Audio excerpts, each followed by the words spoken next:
Welcome back to another edition of This Week in Backup Quarterbacks, where we shine the light on the visor-clad kings of the sideline, the NFL's backup quarterbacks.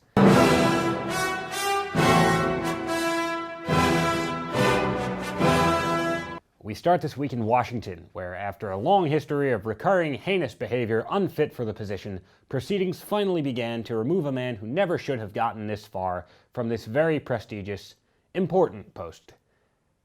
We are referring, of course, to Redskins quarterback Case Keenum, who was benched at the end of the first quarter after going 6 for 11 for 37 yards with an interception. Keenum was replaced by rookie Dwayne Haskins, who threw for 117 yards and 3 interceptions, avoiding the dreaded golden clipboard by a mere 17 yards. The silver lining for Dwayne Haskins was he did throw his first career touchdown. Unfortunately, that touchdown was a 32-yarder to Giants safety Jabril Peppers, who took it back for a score and put the Giants up by even more. The Redskins fell to 0-4 after this loss, but luckily they have a light week this week. They'll get back on track on Sunday as they go head-to-head with the New England Patriots. Next up, we have an update on the Chicago Bears, who saw Mitchell Trubisky replaced by Chase Daniel in the first quarter against the Vikings. Now, seeing this happen live felt like watching the Bears quarterback depth chart go through a quarter-life crisis right before our very eyes, as a handsome 25-year-old in the best shape of his life, still brimming with the hope that he might one day reach his potential, was replaced by a 32-year-old with thinner hair on his head but thicker hair on his face, and a thicker face in general, come to think of it, who long ago realized that he would never truly be the face of a franchise. It was honestly a sobering examination of the fleeting, futile nature of youth, and it played out under center on Sunday.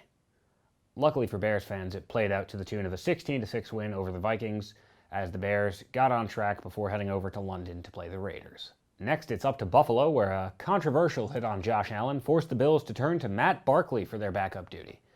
Now, if you have ever heard that theory that people get dogs who look like them, this was the exact opposite of that, as Matt Barkley could not possibly look less like a man living and working in Buffalo in his late 20s. However, unluckily for Buffalo fans, he plays quarterback exactly like a man who plays quarterback in Buffalo, throwing for 127 yards and an interception on 9 of 16 passing. The Bills were not able to take down the Patriots, falling 16-10 to New England. And to close the week, in what is becoming a tradition here on This Week in Backup Quarterbacks, we're going to talk about the man who was clockwork oranged from a young age with nothing but Brett Favre highlights and Dukes of Hazzard VHS tapes, Gardner Minshew. The man who looks like a Charizard to TJ Yates' Charmander went 19 of 33 for 213 yards and 2 touchdowns, one of which came after a circus play where he evaded multiple pass rushers and found an open receiver in the corner of the end zone. And honestly, folks, Gardner Minshew is moving beyond a meme at this point. I know it was against the Broncos, who are now 0-4, but at some point we need to entertain the possibility that Gardner Minshew is actually good. And if you're the Jaguars, you need to entertain the possibility that even when Nick Foles gets healthy, Minshew should be your starting quarterback.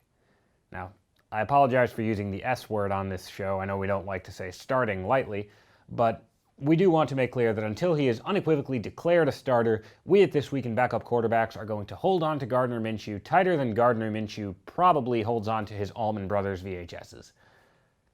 And on that note, that's going to do it here for This Week in Backup Quarterbacks. I want to thank you all for tuning in, and keep those clipboards close.